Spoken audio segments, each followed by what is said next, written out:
Welcome back to another episode of Content is Profit. I hope you had a great holiday. Merry Christmas to you and your family and your loved ones. And today we're bringing back short form versus long form. And as the end of the year comes near, we're bringing back to you some of the most listened to episodes from Content is Profit. So enjoy, let us know what you think about it, and come back tomorrow for more. See ya.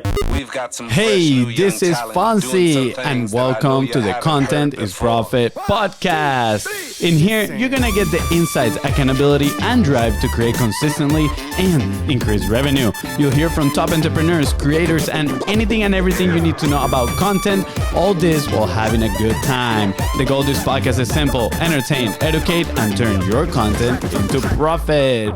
Woo! Let's go, guys. Welcome to another episode of Content is Profit. Today, just FONZI. My brother is not here. Like I mentioned in the behind the scenes, he's plotting world domination. Actually, guys, he is planning tomorrow's episode. But for today's episode, I want to discuss a topic that has come out a little bit lately, right? With the rise of short form content, what should you place your attention and your creative energy into? Should you produce more short form content, or should you put that energy into long form content, just like this podcast that you're listening to, right? And we have our own opinion, we have our own conclusions, especially for the B2B market, which I'm going to share with you towards the end. But again, I want you to think about it. With the rise of short-form content, TikTok, Reels, and Shorts specifically, what type of content should you produce, right? Maybe your skin is crawling right now because of all the effort you need to put into all these micro assets, or even thinking all the things that you need to do when it comes to creating a podcast, a long-form piece of content, right? Maybe you're worried about the research. Maybe you're worried about finding guests. Maybe you're worried about, having to create daily content for the short form pieces. There is a lot of frictions when it comes to both, right? Short form content and long form content. So which one should you be placing your energy into? And I'm just assuming that you know and you believe that you need to create content in today's economy, because it is a given, right? If you're not putting yourself in front of your customers and they're not finding you, guess what? It is going to be very difficult to attract part of that market share. So I'm assuming already, and if you're listening to this, it is probably because you believe 100% that content is the way to build an audience, captivate that audience, and grow your business. So before we start with that question, I want to share a few stats that I have in here, right? First one from Statista. As of January of 2022, TikTok has 1 billion monthly active users. Wow, that is a lot. So for those people that are saying, I don't think my target market is there, think about it again. I'm pretty sure a lot of your target market are still consuming content on TikTok, right? Honestly, and this is a very personal opinion, I think your target market can be found everywhere, right? Now, each social media, they have different purposes, different type of content that you share, which, have a different purpose of connecting with that audience. Now, let's go to the next stat from TechCrunch. YouTube Shorts is now being watched by over 1.5 billion logged in users every month. You see the comparison there? I mean, Shorts has already 1.5 billion logged in users, and TikTok has 1 billion monthly users. That is absolutely insane. Yes, obviously YouTube had a huge infrastructure before TikTok, so they could drive a lot of those users into watching Shorts. And we did an episode on that on YouTube Shorts not too long ago, so make sure you go and check it out. But pretty much YouTube and Shorts are two separate products at the moment. So imagine the value that's going to happen when they connect those two together. I think it's going to be absolutely amazing. Another interesting stat from HubSpot: the people that consume short form content usually spend around 80 minutes per day consuming. Wow, 80 minutes per day. Think about it. Most of this content is about a minute long, right? Let's say it's an average of about a minute long. They probably watch around 80 different pieces of content. Let's say they watch 50 different pieces of content. Are they going to be able to recall your specific piece of content, right? Are you going to be able to catch their attention and move them where you can keep their attention and nurture that relationship? Very interesting.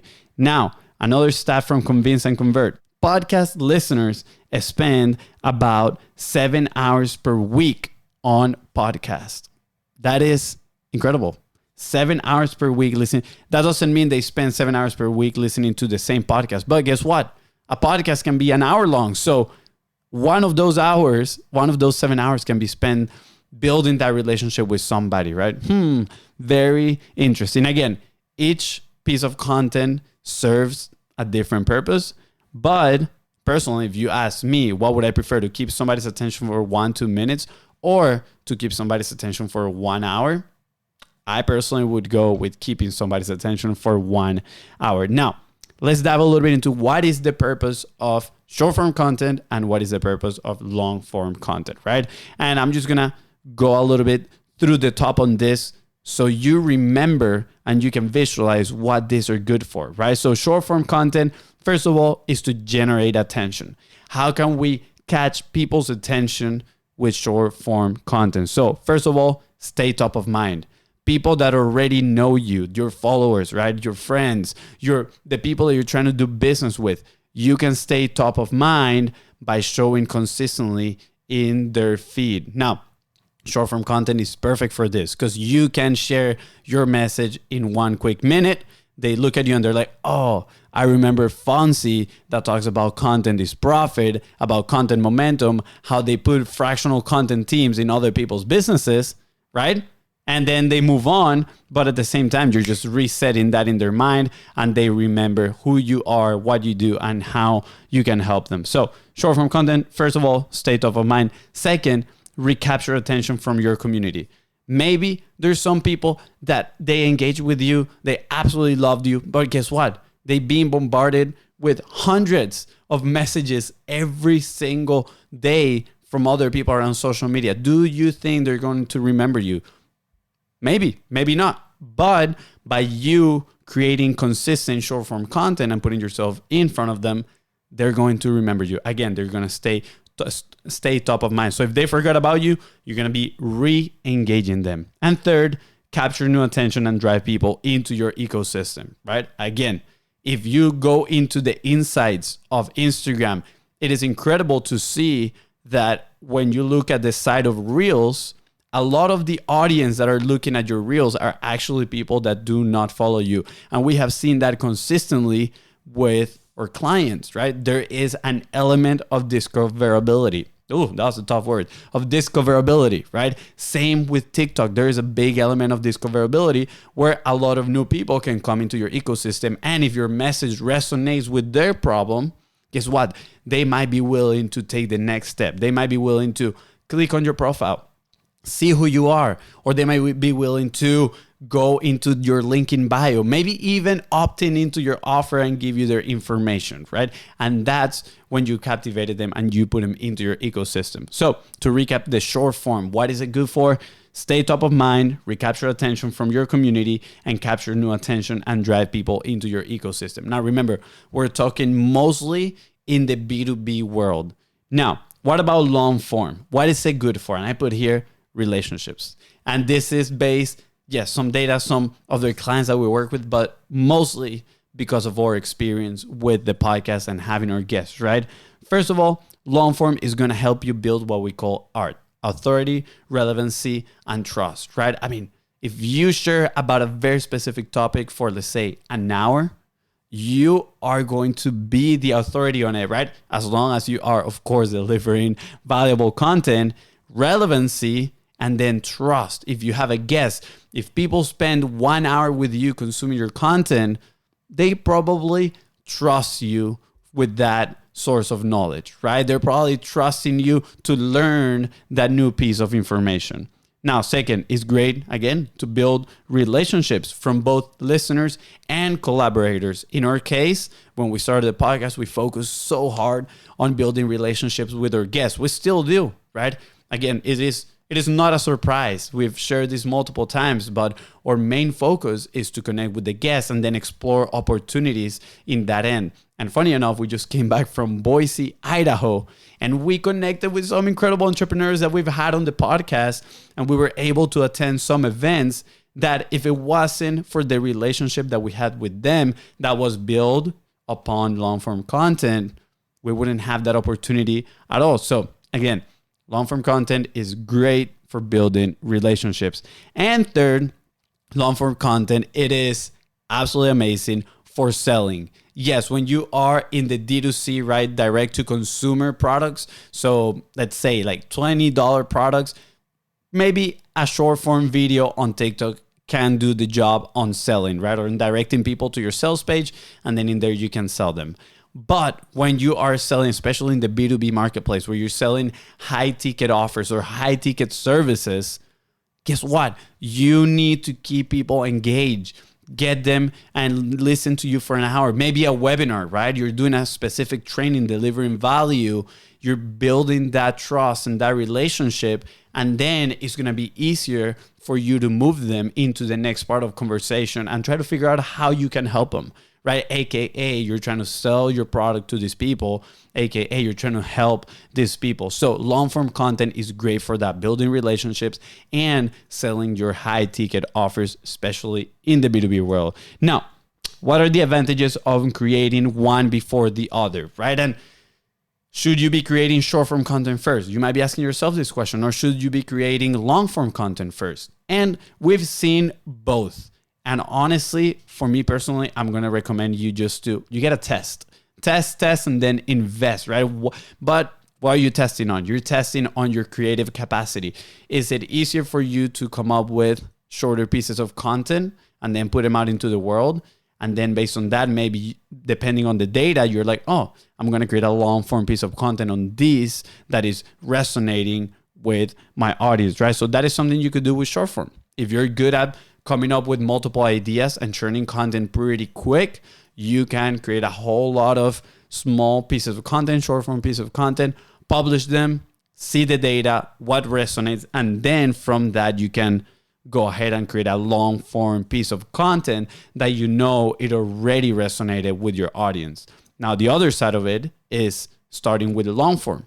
You can start with a long form conversation. In our case, again, was a lot of interviews, and we can do those interviews and then we can multi-purpose that, or designers or video editors come in and they pick the golden boulders and then you put them back into the internet, right? Into other social medias in different formats so people can consume those little snippets, and they serve either as promotion or also as data gathering, because now you're seeing people's reaction, and based on what they're saying, how they're reacting, how they're engaging, you can pick that piece and move it on and create more on what actually resonates, right? So again, the principle is be consistent, create, listen to your audience, what are they liking, and then grab that information and create more of that, whether you do short form content first or whether you do long form content first. Now, what do we recommend? Which one should you do?